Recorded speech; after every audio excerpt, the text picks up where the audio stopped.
It was good, everybody. It's your boy Karma. We back with another video. Happy 4th of July to everybody. Just wanted to squeeze in a quick video before me and the family head to the family cookout. You know how it go. I want to react to this top CBS top coaches list. Me personally, people's opinions don't bother me that much because it's your opinion. You're entitled to your opinion. I don't really, you know what I'm saying? I'm not the guy that's gonna go back and forth unless I know you just blatantly biased or something, things like that. You know what I mean? But let's go. First thing that jumped out to me about the list, that as I'm looking at it now on the laptop, first thing that jumped out to me about the list that was alarming was anytime you got a guy that got 6 NFL championships and been to 9 Super Bowls and he's not number one on your list, to me, that already knocks some credibility off your list. Yes, Andy Reid is a great coach. Yes, he is, but we will probably never see another run like Bill Belichick had coaching wise, even though it was with Tom Brady and everything people can say. We probably never see that again. So just off the rip, him not being number one, I have a problem with that. If you want to put Andy Reid number 2, I'm fine with that too. But him not being number one is iffy to me. We move on. Jim Harbaugh number 3. I don't really have a problem with that. Sean Payton 4. Don't have a problem. Doug McDermott 5. I mean, it could be argued, but you know, he turned that franchise around in the Buffalo Bills, so I'm not really mad at that. Sean McVay number 6. The Rams always a playoff team. I'm not gonna argue. Pete Carroll, Super Bowl champion, been in multiple Super Bowls. Not gonna argue. Bruce Arians just won Super Bowl. Matt LaFleur number 9. He's doing a great job with the Packers. Top 10 might be a little premature because we're only going into his 3rd season. But yeah, it is what it is. But that's just my opinion. Mike Tomlin, number 10. Self-explanatory. Kyle Shanahan, one of the greatest offensive minds in NFL history, in my opinion. No problem with him at 11. Frank Reich at 12. That was one of those for me. I mean, yeah, he's a good coach, but he's a good coach. So, I guess 12 is not egregious.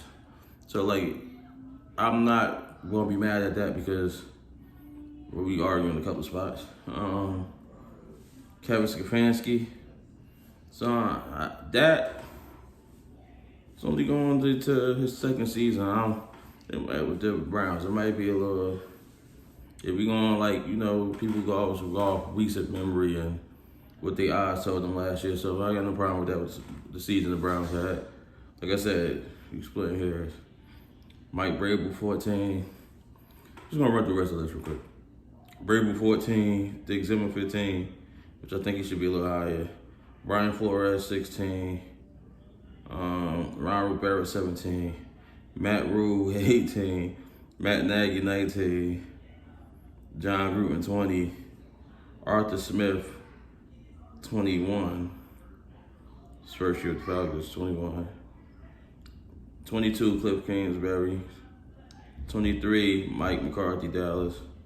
24 Bradley Stanley Chargers. Not the first year. Vic Fangio 25 Broncos. Joe Judge 26. Nick Sirianni 27. Urban Meyer 28. 29 Robert Salah. 30 Zach Taylor Bengals. 31 Dan Campbell. 32 David Coley Texans. I mean, the list could leaves a lot to be desired, I guess. Like I said, that's their opinion. In my opinion, I would so a couple of people. I think Dick Zimmer is a little too low. He's at 15. Dick Zimmer has been a very good coach in this league for a while.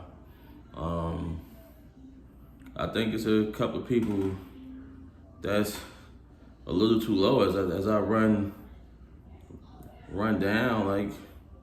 I mean, I know people. I mean, he a Cowboy now. I know people hate Mike McCarthy, but if you wanna convince me that first year head coaches and Matt Rule and Brian Flores and guys like that, Mike Vrabel and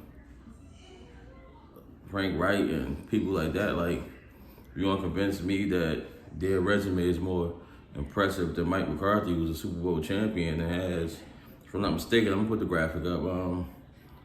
If I'm not mistaken, I think he's only second in playoff, second or something like that in playoff wins, second or third in playoff wins, only behind current coaches, only behind like Belichick or something like that. I mean, we screamed, it was Aaron Rodgers and all that. I mean, we screamed. I mean, but at the end of the day, Aaron Rodgers only got that one ring too. And that one ring was the ring that he had with Mike McCarthy. I mean, like, at the end of the day, whether you had a great, like, to me, Bill Belichick will always be the greatest coach of all time. To me, it don't matter that Tom Brady was the quarterback, because I can never take away his coaching status of what he did with his teams to get to that stature, to get to 9 Super Bowls.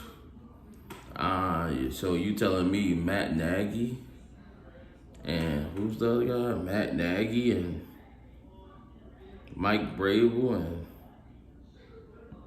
Brian Flores, Ron Rivera, Matt Rule, and Matt Nagy are better than Mike McCarthy? I mean, tomato, man. Like I said, it's their list, their minds. I'm not really tripping on it. I don't like John Gruden, another one that's a Super Bowl champion that's in the 20s or whatever, or at 20, but I don't know. There's a lot that it remains to be seen, man. I just think to have Super Bowl champions down the list where you putting all the new coaches at is it's a little crazy to me. I mean, correct me if I'm wrong. What Matt Rule do last year? What was Carolina record last year? I'll wait. What Matt Nagy been doing in Chicago? Like, you talk about Matt Nagy, who almost got fired because of the bust they picked and Mitchell Trubisky. That Matt Nagy? Matt Nagy that just realized, oh, we got a running back, Montgomery. He could run a little bit, just hand him the ball and let Trubisky run his read option, all that. And that made him, he basically ran him to the playoffs. That Matt Nagy. I don't know. I digress, though, man. Y'all let me know what y'all think in the comments. Remember, like, comment, subscribe. It's your boy, Common.